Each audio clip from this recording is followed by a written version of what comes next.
The gunshot that killed her father echoed through the canyon just as the first rumble of thunder shook the Arizona sky. And from that moment on, Sarah Mitchell could never tell which sound haunted her more. She stood now in the doorway of the weathered ranch house outside Tombstone, watching dark clouds gather over the Dragoon Mountains in the summer of 1882, her hands trembling as she gripped the wooden frame. 22 years old and alone in a territory that showed no mercy to women without protection, she had learned to hide her fears behind a mask of stern determination, but the approaching storm threatened to shatter that carefully constructed facade. The ranch her father had built sat on 300 acres of stubborn desert land that required constant attention and backbreaking work. Since his death 3 months ago, Sarah had managed to keep things running with the help of 2 aging ranch hands, but she knew the vultures were circling. Men like Clayton Morse, who owned half the county and wanted the other half, had already made offers that sounded generous until you realized they were threats wrapped in politeness. She had refused him twice, and his smile had grown colder each time. Thunder rolled again, closer now, and Sarah felt her breath catch in her throat. She forced herself to step back inside, closing the door against the rising wind that kicked up red dust across the yard. The house felt too empty, too quiet except for the creaking of old wood and the rattle of windows in their frames. She moved through the front room, lighting lamps against the gathering darkness, trying to focus on mundane tasks to keep her mind from the approaching storm. Her father had never known about her fear. She had hidden it well, retreating to her room during storms, claiming headaches or exhaustion. But now there was no one to hide from, no one to maintain appearances for, and the isolation made everything worse. The thunder grew louder, more insistent, and Sarah found herself in the kitchen, gripping the edge of the table, counting seconds between lightning flash and thunder crack, measuring how close death might come. That was when she heard the knock at the door.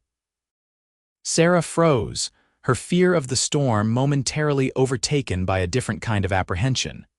Visitors after dark were rare and often unwelcome.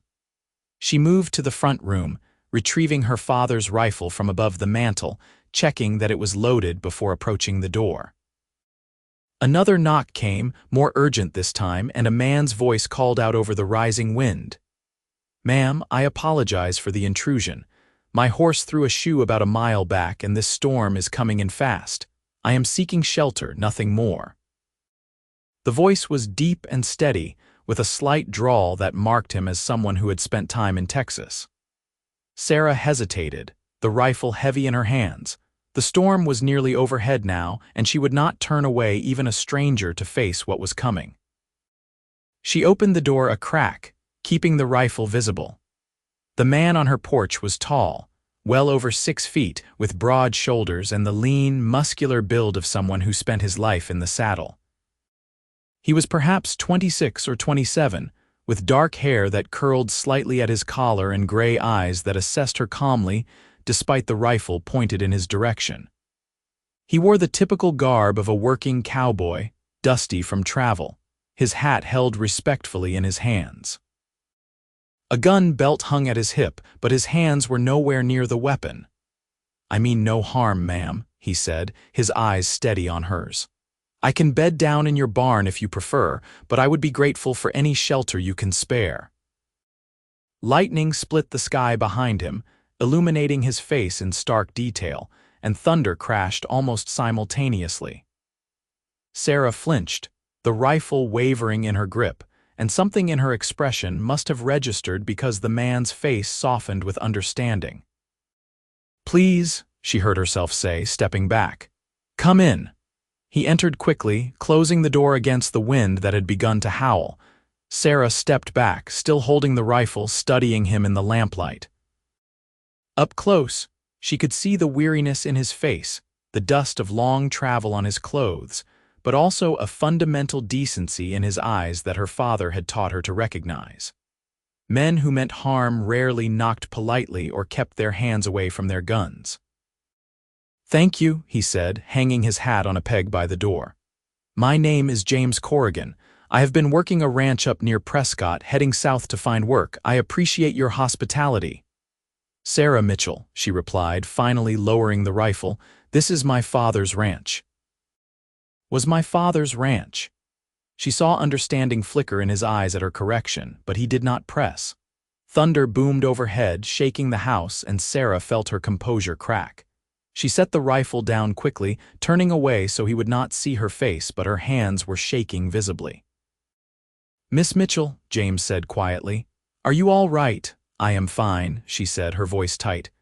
"There are blankets in the barn if you wish to shelter there. The house is not appropriate for—" Another crash of thunder cut her off, and this time she could not suppress the small sound of fear that escaped her throat. She pressed her hands flat against the table, fighting for control, mortified that this stranger was witnessing her weakness. She heard him move closer, his boots soft on the wooden floor. "Miss Mitchell," he said, and his voice was gentle now, the roughness smoothed away. "I have a sister back in Texas. She has the same fear. There is no shame in it." "I am not afraid," Sarah said automatically, but her voice broke on the last word. The storm was directly overhead now, the thunder continuous, and she felt like she was back in that canyon, hearing the gunshot, watching her father fall, the thunder drowning out her screams. "May I sit?" James asked, and when she did not object, he pulled out a chair at the kitchen table. "My sister Clara, she has been afraid of storms since she was a girl. Lightning struck a tree right outside our house when she was 7, split it clean in half. The sound of it, the way the whole house shook, it marked something in her. Our mother used to tell her it was foolish, that she needed to be strong, but fear does not listen to reason." Sarah turned slowly to face him, surprised by his words. He sat calmly at her table, his hands folded, looking at her with neither judgment nor pity, just a quiet acceptance that invited confidence. "How does she manage?" Sarah asked, her voice barely above a whisper. "She lets people help her," James said simply. "She stopped trying to be strong enough to face it alone. That is a different kind of strength, I think." Lightning illuminated the kitchen windows and thunder exploded overhead. Sarah gasped, her control finally shattering completely. To her surprise, James stood and moved to her side, not touching her but close enough that she could feel his presence solid and calm. "It is all right," he said quietly. "You are safe. The storm will pass." "My father," Sarah said, and the words came tumbling out before she could stop them. "He was killed 3 months ago. Shot by a man trying to steal our cattle. It was during a storm like this. I heard the gunshot and the thunder together, and I could not tell which was which. By the time I reached him, he was gone, and the thunder kept crashing, and I thought the whole world was ending." James was quiet for a moment, and when he spoke, his voice was rough with emotion. "I am deeply sorry for your loss." Another roll of thunder shook the house, and Sarah felt tears streaming down her face, all the grief and fear she had been holding back for months finally breaking through. Without thinking, she turned toward him, and James opened his arms, letting her collapse against his chest. He held her carefully, respectfully, one hand on her back and the other hovering uncertainly before settling gently on her shoulder. "You are safe," he murmured. "I have you. The storm will pass." They stood like that as the storm raged overhead, James holding her through each crash of thunder, his presence an anchor in the chaos. He did not try to diminish her fear or tell her she was being foolish. He simply held her, steady and strong, until gradually, imperceptibly, the thunder began to move away, rolling eastward across the desert. When Sarah finally pulled back, embarrassed by her breakdown, she found James looking at her with such kindness that it nearly undid her again. "I apologize," she said, wiping her eyes. "You must think me terribly weak." "I think you have been carrying too much alone," James said, "and I think you are one of the bravest people I have met. Running a ranch by yourself in this territory takes more courage than most men possess." Sarah let out a shaky laugh. "I am not running it well. The bank is threatening foreclosure and men like Clayton Morse circle like buzzards, waiting for me to fail." James's expression darkened. "Clayton Morse, I have heard that name." He has a reputation for acquiring land through questionable means. He wants this ranch, Sarah said, moving to the stove to put coffee on, needing something to do with her hands. He has made offers, but they are insults dressed up as generosity. My father built this place from nothing. I will not hand it over to a man like that. What do you need to keep it? James asked, and something in his tone made her look at him sharply. Why would you care? Because I need work, he said simply, and because I do not like men who prey on women in difficult circumstances. If you are willing to hire me on, I can help you run this place properly. I know cattle, I know horses, and I know how to deal with men like Morse. Sarah studied him across the kitchen. Every instinct her father had taught her about reading men said that James Corrigan was honest, that his offer was genuine, but she had also learned to be cautious. I cannot pay much, she said. Room and board and a small wage. My two current hands are good men, but they are old and cannot do the heavy work anymore. That is acceptable, James said. I will earn my keep, Miss Mitchell. You have my word. Something passed between them in that moment, an understanding that went beyond the simple transaction of employer and employee. Sarah felt it settle in her chest, warm and unexpected. Then you are hired, Mr. Corrigan, she said. The bunkhouse is behind the barn. I will show you in the morning when the storm has fully passed. James, he said. Please call me James. Sarah, she replied. If we are to work together, formality seems excessive. He smiled then, a slow, genuine smile that transformed his face from merely handsome to something that made her heart skip unexpectedly. Sarah it is. The storm had moved on, leaving only distant rumbles and the steady drum of rain on the roof. Sarah poured coffee for both of them, and they sat at the kitchen table, talking long into the night. She learned that James had been raised on a ranch in Texas, the second of 4 children, and had been working cattle since he was old enough to sit a horse. He had left home 2 years ago after his father died, wanting to make his own way rather than work his older brother's land. I needed to prove I could stand on my own, he said, and Sarah understood that completely. She told him about her father, about growing up on this harsh desert land, about learning to ride and rope and shoot because there was no one else to do the work. She told him about her mother, who had died when Sarah was 12, and how she and her father had built a life from grief and determination. He sounds like he was a good man, James said. He was the best man I knew, Sarah replied, which is why I will not let Morse take what he built. James nodded, his gray eyes serious. Then we will make sure that does not happen. It was well past midnight when Sarah finally showed James to the bunkhouse, the rain having softened to a gentle drizzle. The air smelled clean and fresh, the way it always did after a desert storm, and stars were beginning to emerge between the breaking clouds. Thank you, Sarah said as they stood outside the bunkhouse door, for understanding. No thanks needed, James said. I meant what I said. Fear does not make you weak. It just makes you human. Sarah lay awake long after returning to the house, listening to the last drops of rain and thinking about the strange turn her evening had taken. A stranger had appeared on her doorstep, and somehow, in the space of a few hours, everything had shifted. She did not know if she could trust the feeling of safety she had felt in his arms, the sense that perhaps she was not as alone as she had believed. But for the first time since her father's death, she felt something other than grief and fear. She felt hope. Morning came bright and clear, the storm having scrubbed the sky clean. Sarah rose early as always and found James already up, helping her 2 ranch hands, Miguel and Tom, with the morning feeding. He moved with easy competence, and she saw the approval in the older men's eyes as they worked alongside him. Over breakfast, Sarah laid out the situation.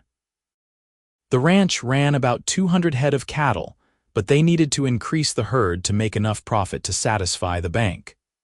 They needed to repair fences, improve water access, and prepare for the fall roundup. It was a daunting list of tasks, but James listened carefully, asking intelligent questions, and by the time they finished eating, he had a plan.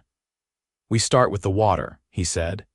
If we can expand access to the creek on the eastern section, we can support a larger herd.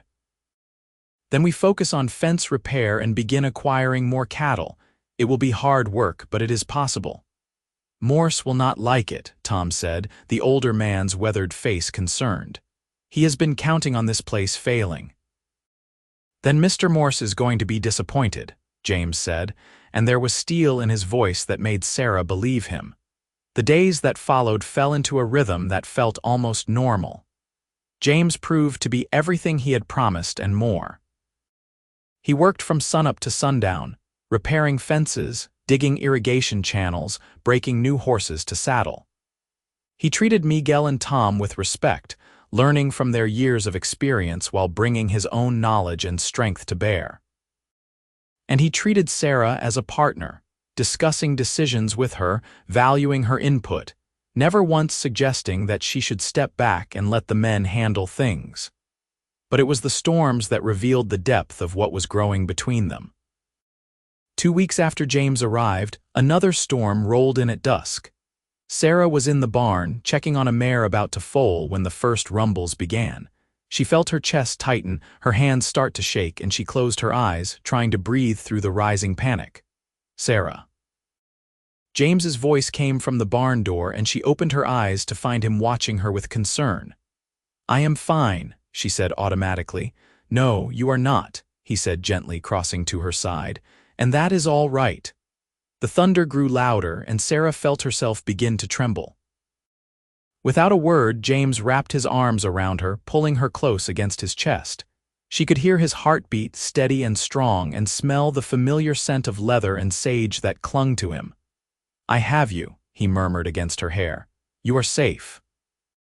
They stood like that as the storm passed overhead, James holding her through each roll of thunder, his presence pushing back the darkness that always threatened to overwhelm her.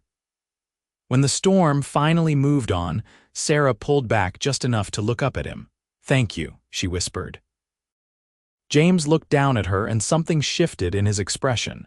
His hand came up to cup her face, his thumb brushing across her cheekbone, and Sarah felt her breath catch for an entirely different reason. Sarah, he said, his voice rough, I need to tell you something. What is it? She asked, though part of her already knew, could feel it in the tension between them, in the way his eyes had darkened. I came here looking for work, he said.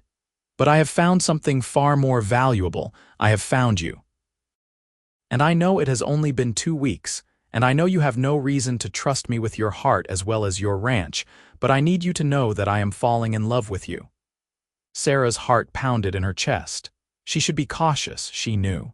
She had known this man for only 14 days. But sometimes 14 days was enough when those days were filled with honest work and genuine care and moments of profound understanding. I am falling in love with you too, she whispered, and watched joy transform his face. James bent his head slowly, giving her time to pull away, but Sarah rose on her toes to meet him. Their lips met softly at first, tentatively, and then with growing passion. He kissed her like she was precious, like she was something to be cherished, and Sarah felt herself melting against him, all the loneliness and fear of the past months dissolving in the warmth of his embrace. When they finally broke apart, both breathing hard, James rested his forehead against hers. I will keep you safe, he said. From storms and from men like Morse, I will stand beside you through everything that comes. I know, Sarah said, and she meant it. She had known it from that first night when he had held her through the storm without judgment or expectation.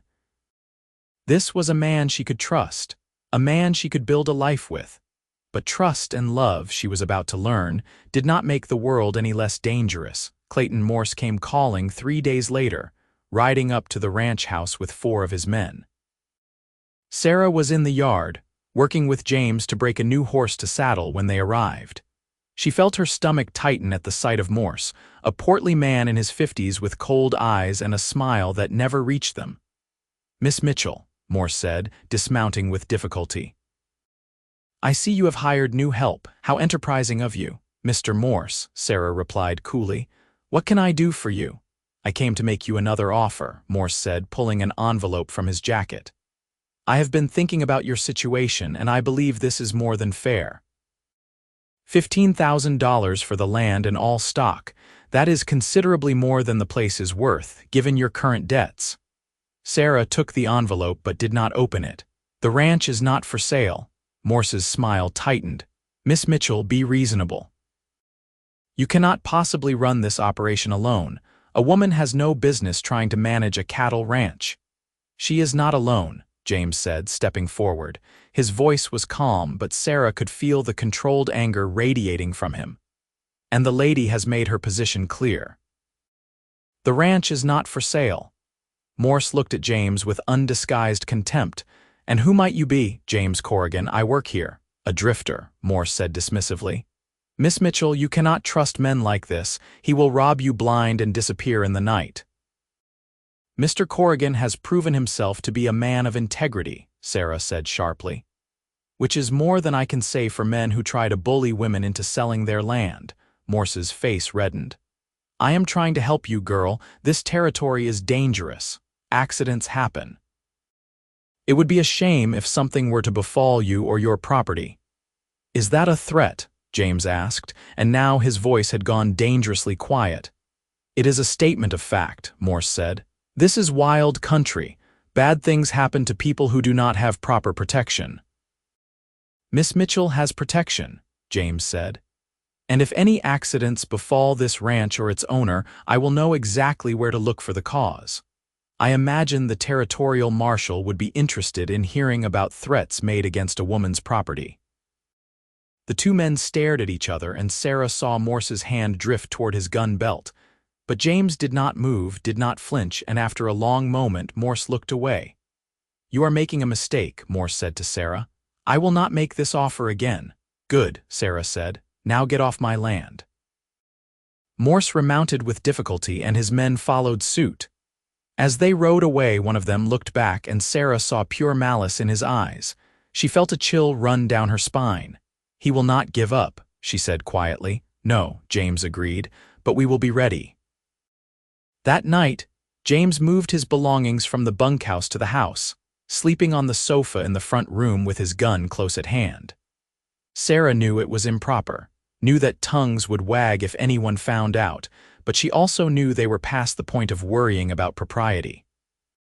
Morse had shown his hand, and they needed to be prepared for whatever came next.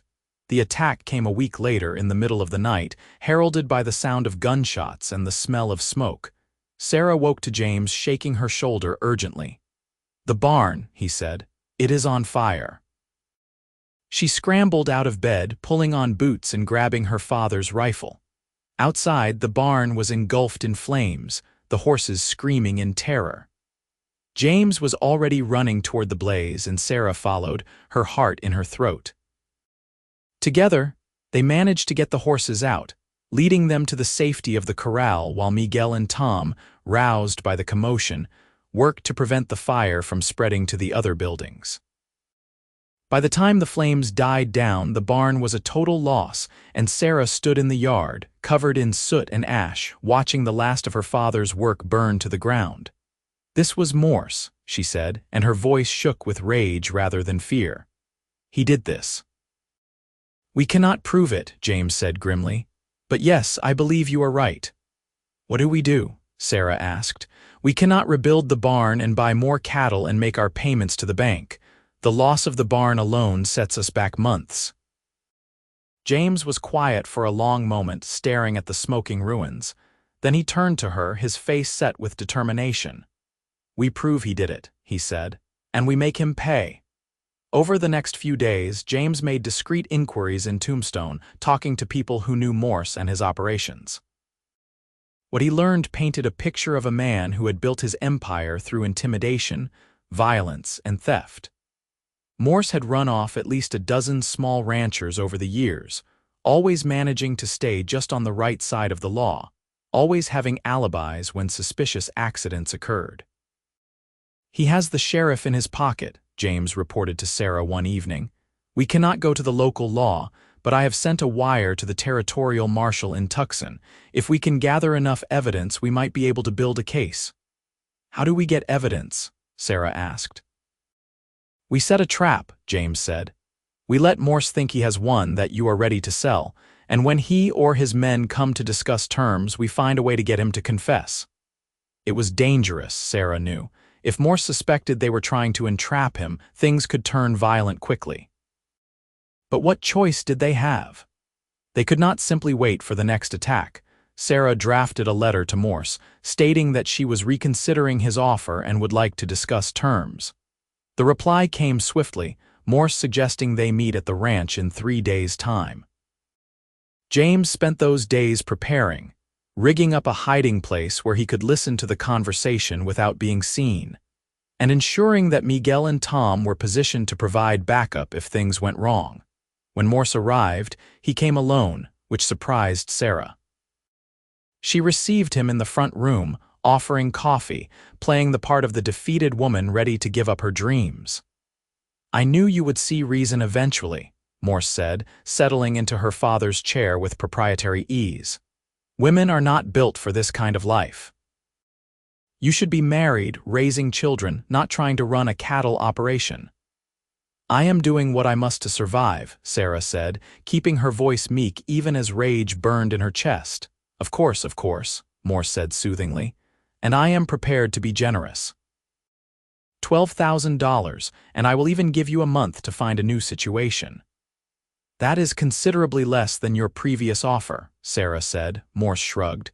You are negotiating from a weakened position, my dear. The fire was unfortunate. These accidents have a way of multiplying. Why, if something were to happen to your house, or to those horses you worked so hard to save, well, you would be left with nothing. Are you saying you would arrange more accidents? Sarah asked, and she saw Morse's eyes sharpen. I am saying accidents happen, he said carefully. Though they could be prevented if you were to sell to someone who could properly protect the property. Someone like you, Sarah said. Exactly like me, Morse agreed. I have the resources to ensure nothing unfortunate occurs. It was not quite a confession, but it was close. Sarah was trying to figure out how to push him further when they heard a horse approaching at speed. Morse looked toward the window, frowning, and Sarah felt her stomach drop. The door burst open, and one of Morse's men rushed in, his face panicked. Boss, we got a problem. Marshall is in town, asking questions about the fire. Someone tipped him off. Morse stood abruptly, his face darkening with fury. You, he said to Sarah, you set me up.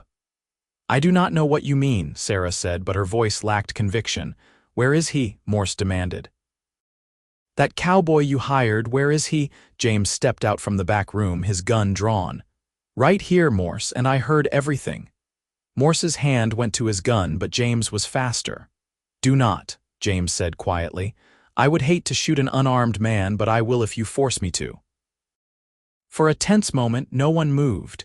Then Miguel and Tom appeared in the doorway, their rifles trained on Morse's man, and the fight went out of the rancher. You have no proof, Morse said, but his voice had lost its confidence. I have your words, James said, and I have witnesses. The territorial marshal is on his way here now. I wired him 2 days ago and told him to come prepared to make an arrest. This is not over, Morse snarled. Yes, Sarah said, finding her voice. It is. You have been threatening people and stealing land for years. It ends now. Marshal William Morrison arrived an hour later, a lean, hard-eyed man in his 40s who listened carefully to their account, and to the testimony of 2 of Morse's former ranch hands that James had managed to convince to come forward. By the time the sun set that evening, Morse and 3 of his men were in custody, charged with arson, extortion, and half a dozen other crimes that came to light once people felt safe enough to speak. You did a good thing here, Marshal Morrison told James and Sarah before he left.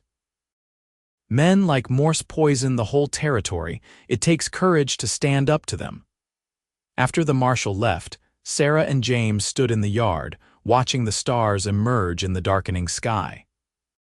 Sarah felt exhausted, wrung out by the tension of the past weeks, but also lighter than she had felt in months. We did it, she said softly. You did it, James corrected. You refused to give up when most people would have. You fought for what was yours. "I had help," Sarah said, turning to face him. "I had you." James pulled her into his arms, and Sarah rested her head against his chest, listening to his heartbeat. "What happens now?" she asked. "Now we rebuild," James said. "The barn first, then we expand the herd. We make this ranch everything your father dreamed it could be." "We?" Sarah asked, pulling back to look at him. James smiled, that slow, devastating smile that made her heart skip. "If you will have me, not just as a hired hand but as a partner, as a husband if you are willing." Sarah felt tears prick her eyes, but they were happy tears this time. "Yes," she said. "Yes to all of it." He kissed her then, deep and sweet, and Sarah felt the last of her fears dissolve. She had thought she needed to be strong enough to face everything alone, but James had taught her that there was strength in allowing someone to stand beside you, in accepting help and love and partnership. Thunder rumbled in the distance, another storm approaching, but for the first time, Sarah did not feel afraid. She had James, and he had promised to hold her through every storm, and she knew now that he would keep that promise for the rest of their lives. They were married 3 weeks later in a simple ceremony at the church in Tombstone, with Miguel and Tom as witnesses and half the town in attendance. Sarah wore her mother's wedding dress, altered to fit, and James wore a new suit that made him look almost uncomfortable. But when he saw her walking down the aisle, his face transformed with such love and joy that Sarah felt her heart might burst. "I, James Corrigan, take you, Sarah Mitchell, to be my wife," he said, his voice strong and clear. "I promise to stand beside you in all things, to hold you through every storm, to cherish you and protect you all the days of my life. I, Sarah Mitchell, take you, James Corrigan, to be my husband," Sarah replied, her voice steady despite the tears streaming down her face. "I promise to trust you with my heart, to build a life with you, to love you through whatever comes." When the preacher pronounced them husband and wife, James kissed her with such tenderness that Sarah forgot they had an audience. This was her partner, her love, the man who had appeared in a storm and changed everything. The reception was held at the hotel, and Sarah found herself swept into conversations and congratulations. Several ranchers who had been intimidated by Morse approached James, thanking him for his courage in standing up to the man. One offered to sell them 20 head of cattle at a fair price. Another offered to help with the barn raising. "You have built something here," James told her as they danced together in the hotel parlor. "Not just a ranch, but a community. These people respect you." "They respect us," Sarah corrected. "We are a team now." The barn raising happened 2 weeks after the wedding, with dozens of neighbors showing up to help. By the end of 3 long days, the new barn stood strong and sturdy, even larger than the old one. Sarah watched James work alongside the other men, saw how naturally he fit into this community, and felt grateful beyond words for the storm that had brought him to her door. That night, as they lay together in bed, another storm rolled in. Sarah felt the familiar tightness in her chest as thunder rumbled in the distance, but before fear could take hold, James pulled her close. "I have you," he murmured, exactly as he had that first night. "You are safe." Sarah pressed her face against his chest, feeling his arms tighten around her. The thunder crashed overhead, but it seemed less frightening now, muffled by the strength of his embrace and the steady beat of his heart. "I love you," she whispered. "I love you too," James replied. "More than I knew it was possible to love someone." They held each other through the storm, and when it passed, they made love slowly and tenderly, celebrating their union and the life they were building together. The months that followed were the happiest of Sarah's life. The ranch prospered under their joint management. James's knowledge combined with Sarah's intimate understanding of the land proved to be a powerful combination. They expanded the herd, improved their water systems, and by fall, they were able to make their bank payment with money to spare. Winter came to the Arizona desert, bringing cold nights and occasional frost. Sarah and James spent long evenings by the fire, planning for the future, talking about their dreams. They wanted children, they agreed, a whole house full of them to fill the rooms with laughter and love. They wanted to build this ranch into something that could be passed down through generations. In February of 1883, Sarah discovered she was pregnant. She told James one evening after supper, watching nervously for his reaction. He stared at her for a long moment, and then his face broke into the widest smile she had ever seen. "A baby," he said wonderingly. "We are going to have a baby." He swept her up in his arms, spinning her around until she laughed and begged him to stop. Then he set her down carefully, as if she were made of glass, his hand going to her still flat stomach. "I am going to be a father," he said, and there were tears in his eyes. "Sarah, you have given me everything. A home, a purpose, a love I never dreamed I would find, and now a child." "We have given each other everything," Sarah corrected, covering his hand with hers. "This is our life, our family, our future." The pregnancy progressed smoothly despite Sarah's initial worries. James was attentive to the point of being overprotective, constantly worried that she was doing too much work. Sarah had to remind him repeatedly that pregnancy was not an illness and that she was perfectly capable of continuing to manage the ranch. "I know," he would say. "But you are carrying our child. I worry." "Then worry less and help more," she would reply, and they would both laugh. In early September, as another monsoon season began and the storms rolled in regularly, Sarah went into labor. James was beside himself with worry, but the birth, while painful and exhausting, went relatively smoothly. Their son was born just as dawn broke, his first cries mingling with the last rumbles of a departing storm. "He is perfect," James whispered, cradling the tiny infant in his large, work-roughened hands. "Sarah, he is absolutely perfect." They named him Thomas Daniel Corrigan after Sarah's father and James's brother. Little Tommy, as they called him, had his father's gray eyes and his mother's dark hair, and from the first moment he was the center of their world. The months after Tommy's birth were exhausting but joyful. Sarah had never known she could feel such fierce, protective love. And watching James with their son, seeing the gentleness with which he held the baby, the silly faces he made to coax out smiles, made her fall in love with her husband all over again. "You are a wonderful father," she told him one evening as he rocked Tommy to sleep. "I had a good example," James said. "My father, despite his faults, loved his children fiercely. I want Tommy to grow up knowing he is loved, knowing he is safe, knowing he can face anything because he has family behind him." "He will know," Sarah promised. "We will make sure of it." True to his nature, James made sure Tommy was raised with an understanding of both love and the land. As soon as the boy could walk, he was toddling around the ranch, learning the names of the horses, watching the cattle, absorbing the rhythms of ranch life. By the time he was 3, he could sit a horse with his father's help, and his laughter as they rode around the property was one of Sarah's favorite sounds. But it was during the storms that the true depth of James's love and commitment showed most clearly. Tommy, perhaps influenced by his mother's history, showed signs of being frightened by thunder. The first time Sarah noticed, her heart sank, not wanting her son to carry the same fear that had plagued her.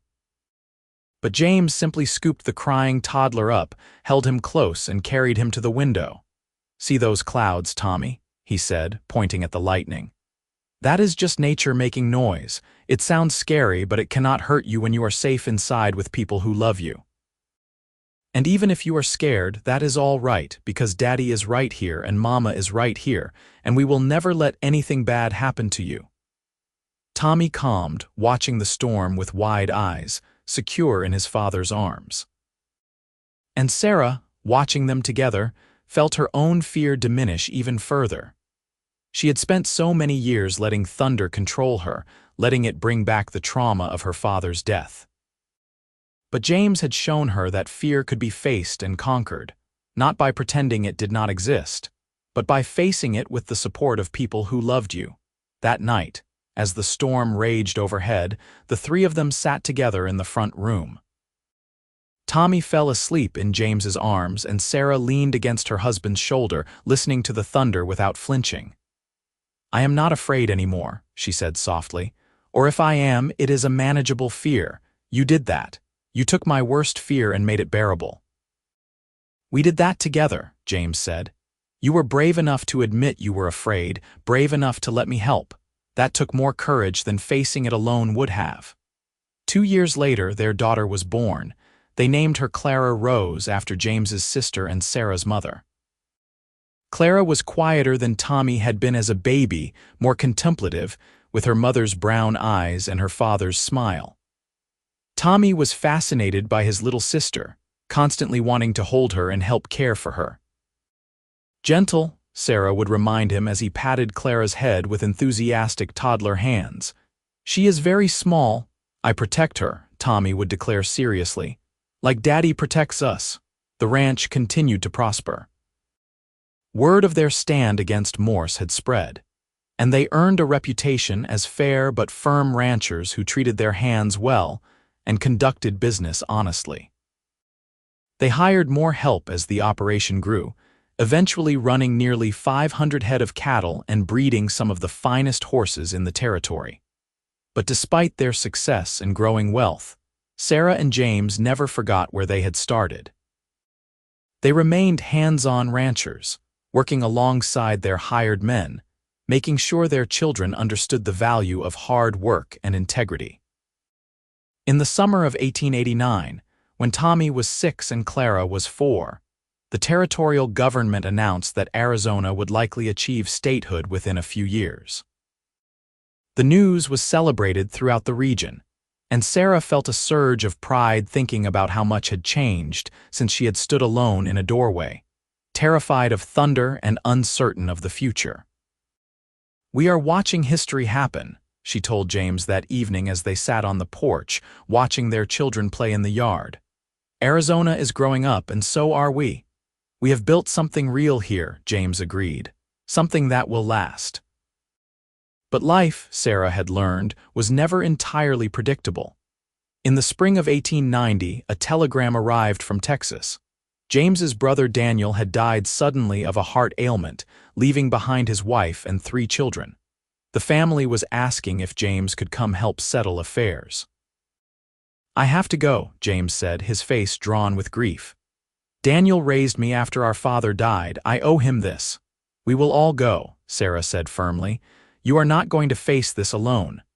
They made the journey to Texas, a long, exhausting trip that took nearly 2 weeks with 2 small children.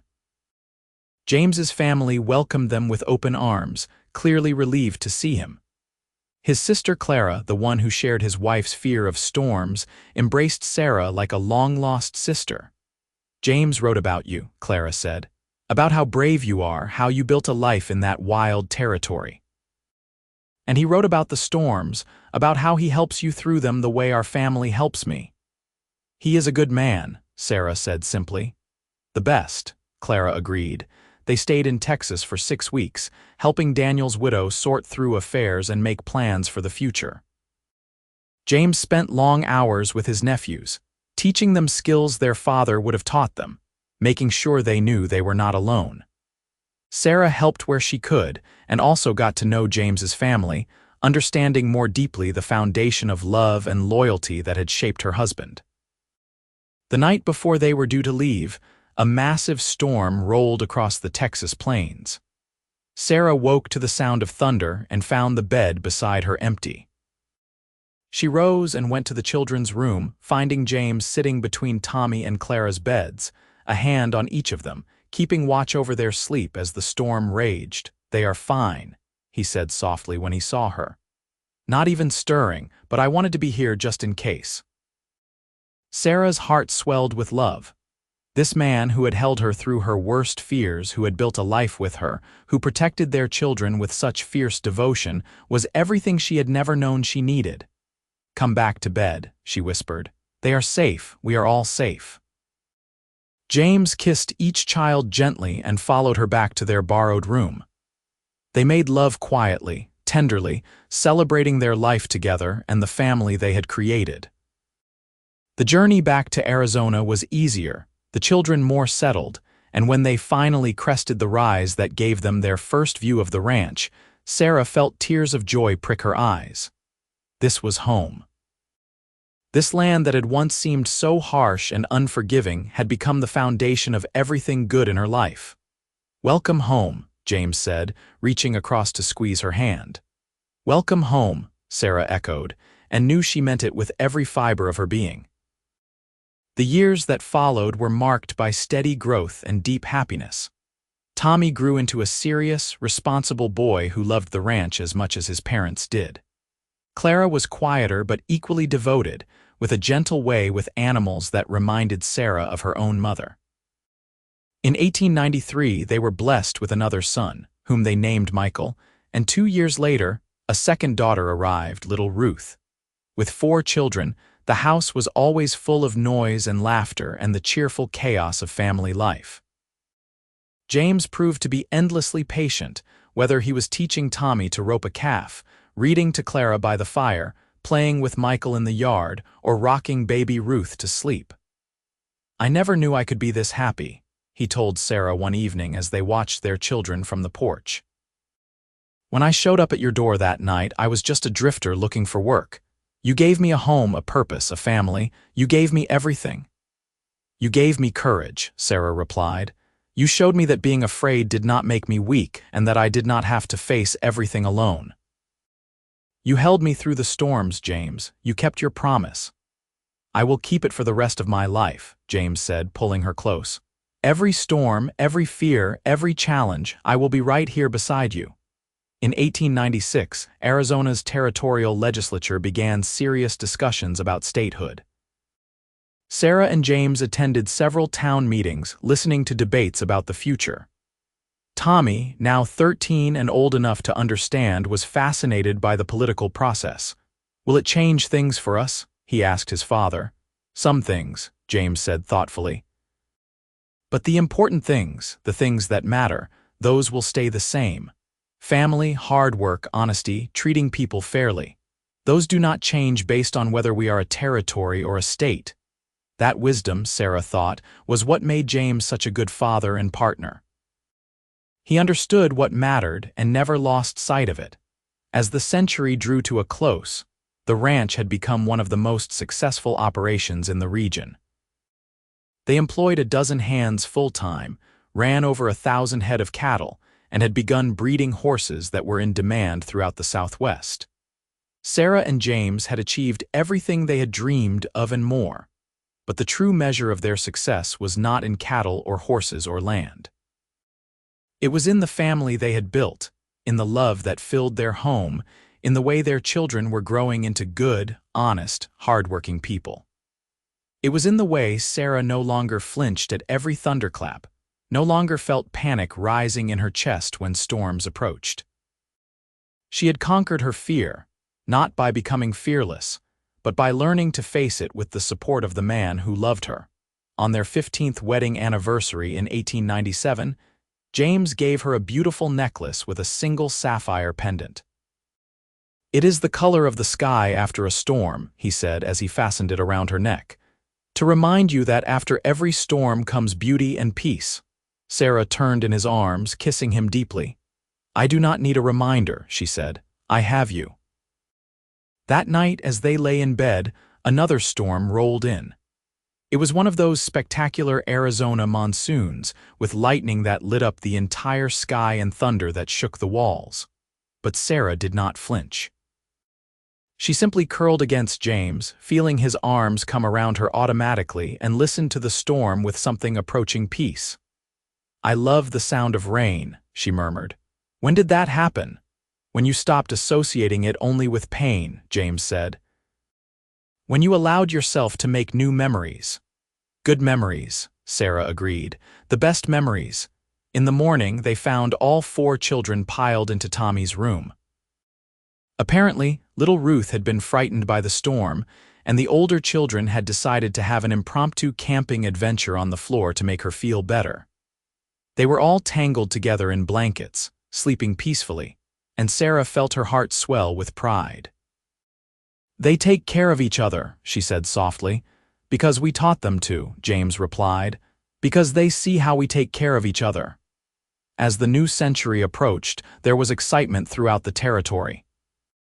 People spoke of new technologies, new possibilities, a future that seemed limitless.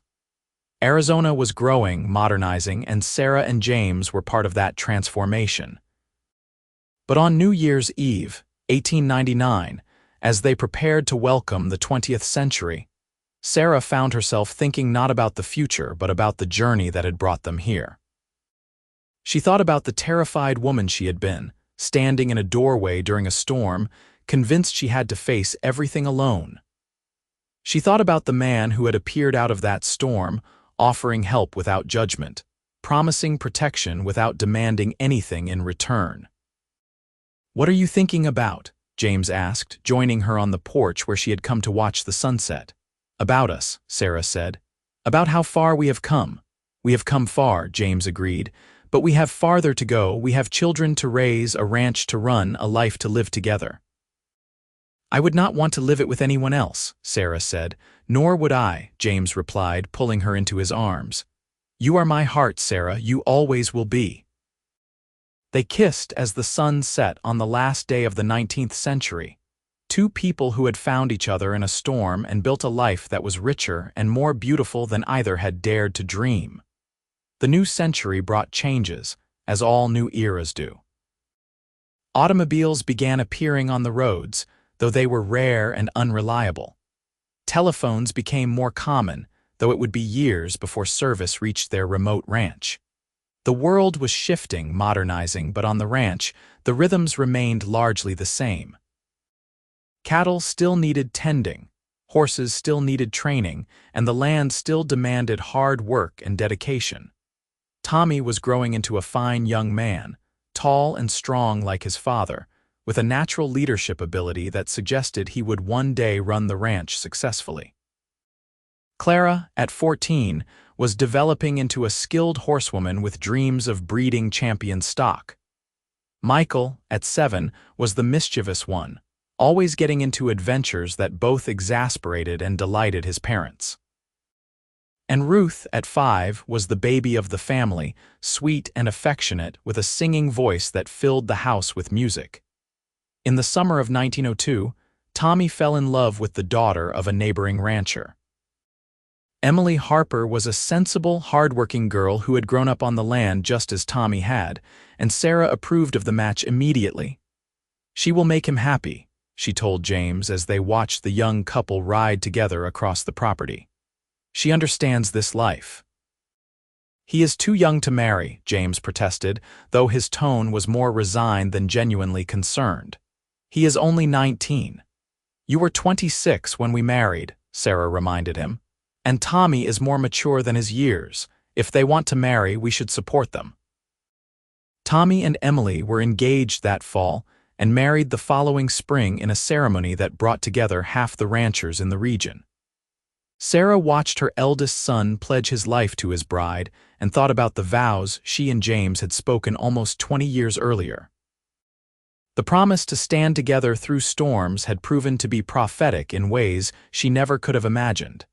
After the wedding, James built a house for the young couple on the eastern section of the ranch, a sturdy home with room to grow.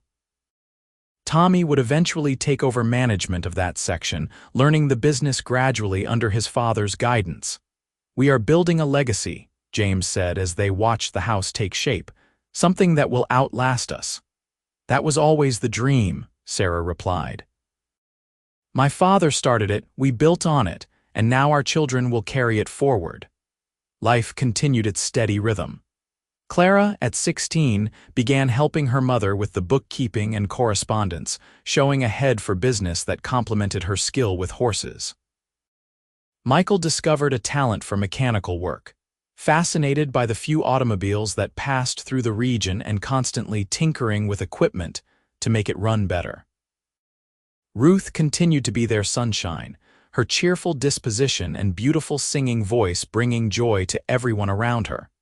In 1905, Tommy and Emily welcomed their first child, a daughter named Sarah after her grandmother. Holding her tiny namesake, Sarah felt the weight of years and the continuity of love that bound generations together.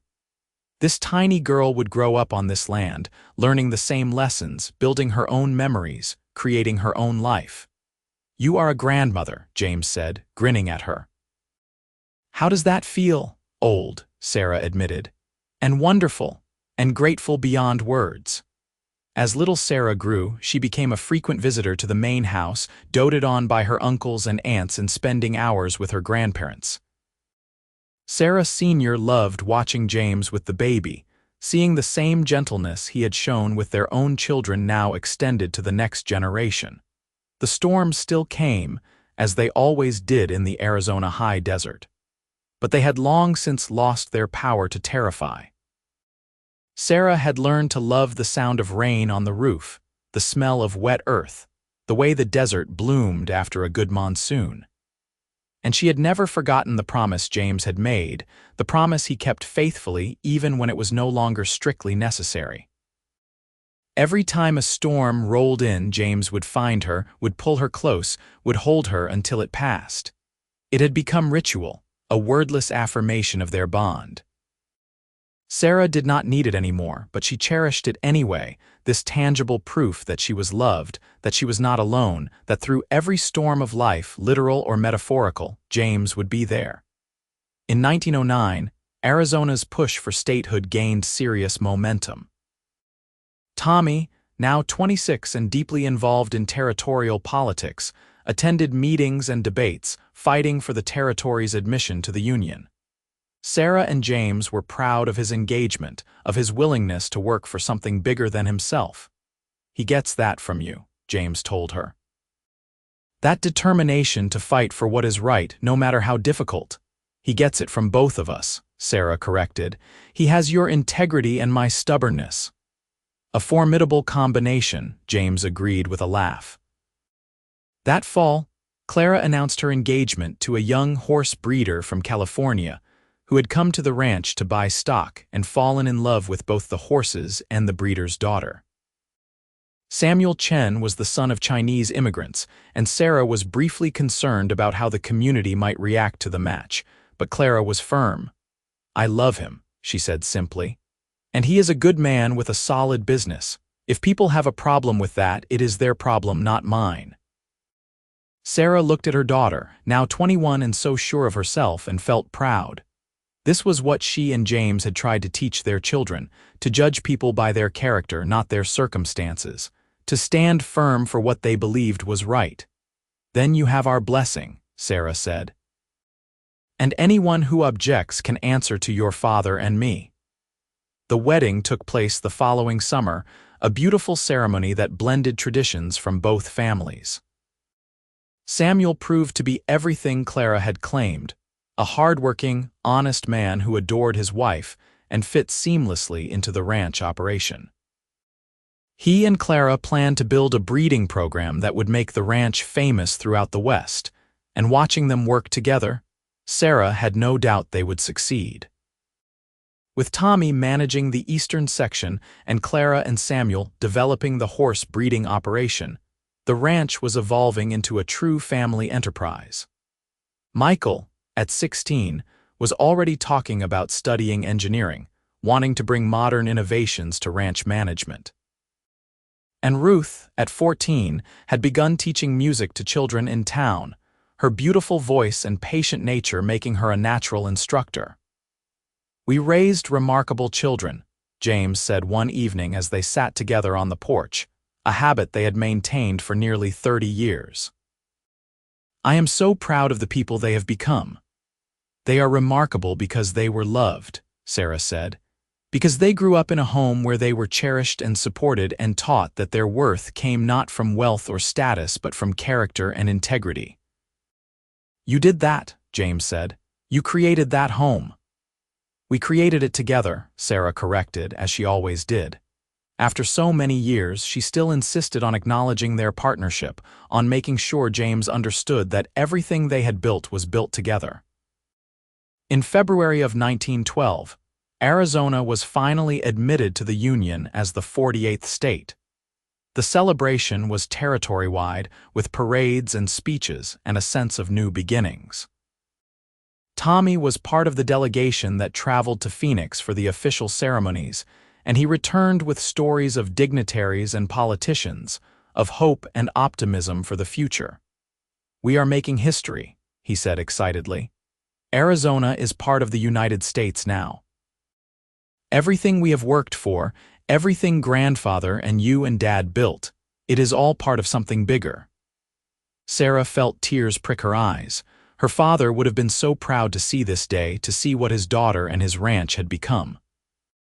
She wished he could have known James, could have met his grandchildren, could have seen that his death had not been in vain, that she had not only survived but thrived. That night, as if to mark the occasion, another storm rolled in. Sarah and James were in bed, and when the first rumble of thunder sounded, James automatically pulled her close. "Still keeping your promise?" she asked, smiling in the darkness. "Always," James replied. "Until the day I die and beyond if I can manage it." They lay together, listening to the storm, and Sarah thought about all the storms they had weathered together. The storm that had brought James to her door, the storm of Morse's threats and violence, the storms of childbirth and child-rearing, the storms of grief and change and the passage of time. Through all of it, James had been there, steady and strong, keeping his promise to hold her through every one. "I love you," she whispered. "More now than the day we married, if that is possible." "It is possible," James said, "because love grows when it is tended. And we have tended ours carefully for 30 years. As the years passed, the ranch continued to evolve and prosper. Tommy and Emily had 3 more children, giving Sarah and James 7 grandchildren in total. Clara and Samuel's breeding program became renowned, their horses winning competitions throughout the Southwest. Michael went away to study engineering and returned with innovations that modernized the ranch's operations while preserving its essential character. And Ruth married a teacher from Tombstone, a gentle man who appreciated her music and her kind heart. In 1918, the world was torn by war, and though Arizona was far from the battlefields of Europe, the conflict touched them nonetheless. Michael enlisted, determined to serve, and Sarah spent anxious months praying for his safety. When he returned in 1919, whole but changed by what he had seen, she and James helped him readjust to civilian life, giving him space and support as he processed his experiences. "The world is different now," Michael said one evening. "More complex, more dangerous, but also, I think, more connected. What happens in Europe affects us here. We are all part of a larger story." "We have always been part of a larger story," James said. "The story of people trying to build good lives, to protect their families, to create something lasting. That does not change, regardless of what happens in the wider world." The 1920s brought prosperity and change. Automobiles became common, electricity reached the ranch, and the world seemed to be moving faster than ever before. But through it all, Sarah and James maintained their rituals. They still sat on the porch every evening watching the sunset. They still held hands when they walked.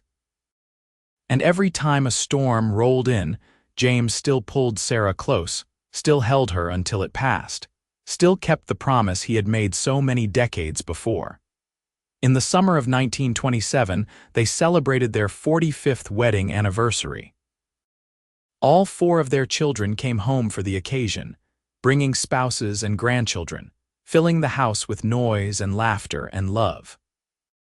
A massive party was held, with friends and neighbors from throughout the region attending to honor the couple who had built one of the most successful and respected ranches in Arizona. 45 years, Sarah marveled as she and James danced together in the barn they had built to replace the one Morse had burned. "How did we get so lucky?" "Luck had nothing to do with it," James said. "We chose each other every day, we worked for this, we built it together." Looking around at the celebration, at the family they had created, at the legacy they had established, Sarah knew he was right. They had not been lucky. They had been deliberate, intentional, committed. They had chosen love every single day, even on the hard days, even when it would have been easier to give up or give in or settle for less.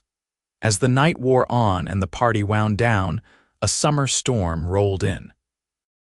It was one of those spectacular Arizona monsoons, with lightning that lit up the whole sky and thunder that shook the ground. But no one ran for cover. Instead, they all stood in the open doorway of the barn, watching nature's display, secure in the knowledge that they were safe, that they were together, that they were loved. Sarah felt James's arm come around her waist, pulling her close as he had done thousands of times before. She leaned into him, feeling his solid warmth, and thought about the terrified woman she had been at 22, convinced she had to face everything alone. That woman would barely recognize the person she had become, this confident 67-year-old matriarch surrounded by family and success and love. "Thank you," she said softly, just loud enough for James to hear over the thunder. "For what?" he asked. "For keeping your promise," Sarah said. "For holding me through every storm." James turned her to face him, his gray eyes, still sharp despite his 71 years, looking deep into hers. "It was the easiest promise I ever made," he said, "and the greatest privilege of my life to keep it." They kissed, there in the doorway with their family around them and the storm raging overhead, and Sarah felt complete. This was what love looked like after 45 years. Not the burning passion of youth, though there was still plenty of that, but a deep, abiding partnership built on mutual respect and shared experience and the daily choice to show up for each other. The next decade brought both joy and sorrow, as all decades do. They lost Miguel in 1929, the faithful ranch hand who had been there from the beginning. Tom followed 2 years later, both men dying peacefully of old age, surrounded by the families they had helped build. Sarah and James mourned them deeply, recognizing that they were losing connections to their earliest days, to the time when the ranch was just a dream and a prayer. But there were joys, too. More great-grandchildren were born, ensuring the continuation of the family line. The ranch continued to prosper even through the lean years of the Depression, their careful management and diversified operations providing stability when other operations failed. And Sarah and James's marriage remained the bedrock on which everything else was built. In 1935, on a hot summer day, James collapsed while working with the horses. Sarah was in the house and heard the shouts, and she ran to find him on the ground, his face gray, his breathing labored. The doctor diagnosed a heart attack and ordered complete rest, but Sarah saw the truth in James's eyes. They both knew he was 79 years old, that he had lived a full, active life, and that time was running out. The months that followed were difficult. James chafed at his enforced inactivity, frustrated by his body's betrayal. But he never complained, never took his frustration out on Sarah or their family. Instead, he focused on what time he had left, making sure everything was in order, that the ranch would continue smoothly, that Sarah would be provided for. "I am not ready to let you go," Sarah told him one evening as they sat together, his hand in hers. "I am not ready to go," James replied. "But we do not always get to choose the timing. What we can choose is how we face it, together as we have faced everything else." In early January of 1936, another storm rolled in. It was a fierce one, with winds that rattled the windows and rain that drummed against the roof. Sarah was sitting with James, who had been confined to bed for the past week, his heart growing weaker despite the doctor's best efforts. When the first rumble of thunder sounded, James stirred, his eyes opening. "Sarah," he murmured. "I am here," she said, taking his hand. "The storm," he said, his voice weak but determined. "Come here." Sarah carefully lay down beside him, and James's arms came around her, fragile now but still present. "I have got you," he whispered, "just like I promised." "I know," Sarah said, tears streaming down her face. "You have always kept your promises." They lay together as the storm raged overhead, James holding Sarah one last time, keeping his promise even as his strength faded.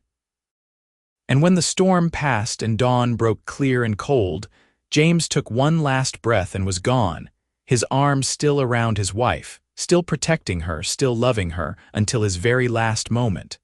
The grief was overwhelming. After 53 years together, Sarah felt like half of herself had been torn away. The house felt empty without James's presence, The ranch seemed diminished without his steady guidance. She moved through the days in a haze, supported by her children and grandchildren but feeling utterly lost. It was Tommy who finally got through to her about a month after James's death. He found her in the bedroom she had shared with his father, staring at James's empty chair. "Mom," he said gently, "Dad would not want you to give up." "I am not giving up," Sarah said. "I am just trying to figure out how to keep going without him." "You keep going the way he taught you," Tommy said. "You face it head on. You accept the grief but do not let it define you. You remember that he loved you and that you were blessed to have that love for so long. And you live the rest of your life in a way that would make him proud." Sarah looked at her son, now 52 years old, and saw James reflected in his face, in his eyes, in his determined expression. "When did you become so wise?" she asked. "I learned from the best," Tommy said. "Both of you." Slowly, painfully, Sarah began to rebuild her life. She threw herself into the ranch, working alongside her children and grandchildren, finding solace in the land she and James had loved. She spent time with her great-grandchildren, passing on stories of their great-grandfather, making sure they knew the legacy they were inheriting. And when the storms came, as they inevitably did, Sarah faced them differently than she had before James entered her life. She no longer felt crippling fear, but she did feel profound loss. The storms reminded her of James, of his promise, of the way he had held her through everyone. She would stand at the window, watching the lightning and listening to the thunder, and she would remember. In the spring of 1937, a year after James's death, Sarah was sitting on the porch during a gentle rain shower when she heard a sound that stopped her heart. From inside the house came Ruth's voice, singing a song Sarah had not heard in years. It was a song James used to sing to the children when they were small, a simple tune about home and love and family. Sarah sat listening, and for the first time since James's death, she smiled. Not a sad smile, not a forced smile, but a genuine expression of joy. Because she realized that James had not left her, not really. He was in their children, in their grandchildren, in the ranch they had built, in every thunderstorm and every sunset. He was woven into the fabric of her life so completely that he could never truly be gone. That evening, another storm rolled in. Sarah stood at the window of her bedroom, watching the lightning, listening to the thunder. She felt the familiar tightness in her chest, the echo of old fear, but she also felt something else. She felt James's presence, as real as if he were standing beside her. She felt his arms around her, felt his voice murmuring that she was safe, that the storm would pass. "I miss you," she whispered to the empty room. "But thank you for keeping your promise. Thank you for holding me through every storm. And thank you for teaching me that I am strong enough to face them alone now, even though I wish I did not have to." Thunder crashed overhead, and Sarah did not flinch. She stood tall, watching the storm, remembering the love that had shaped her life, grateful beyond measure for every moment she had been given. Sarah lived for another 12 years, remaining active in the ranch's operation until her health finally failed. She watched the world change around her, saw the post-war boom, the continued modernization of the West, the evolution of the ranching industry. But through all the changes, she kept the core of what she and James had built intact, a family business founded on integrity, hard work, and love.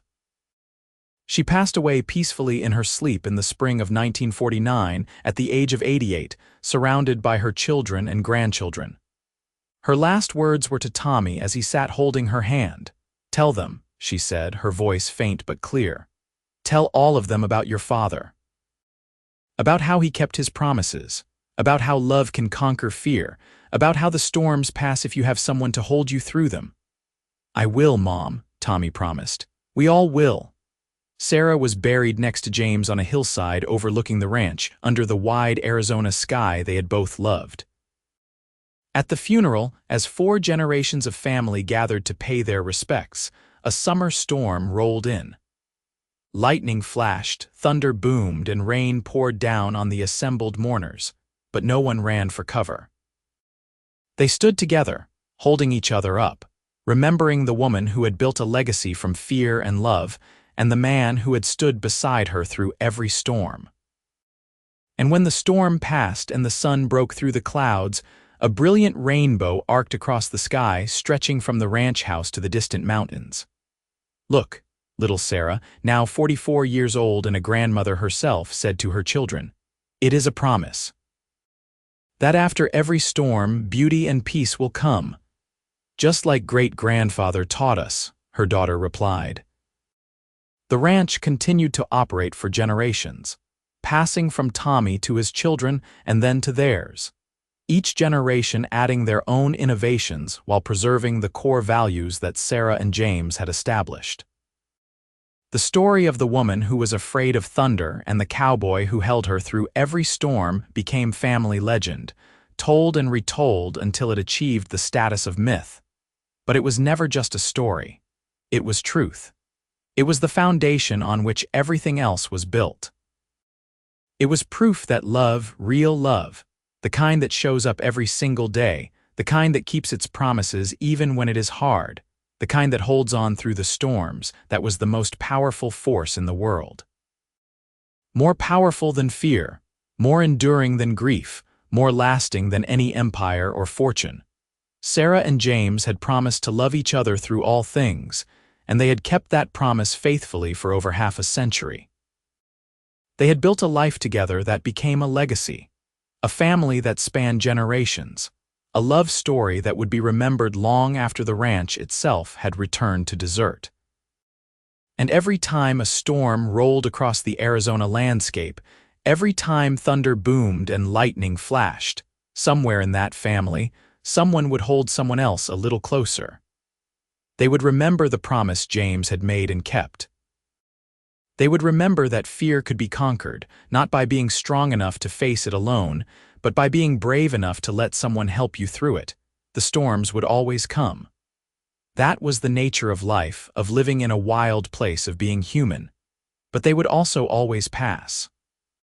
And in the meantime, if you were very lucky, if you were very blessed, you would have someone to hold you through them. Someone who would keep their promises.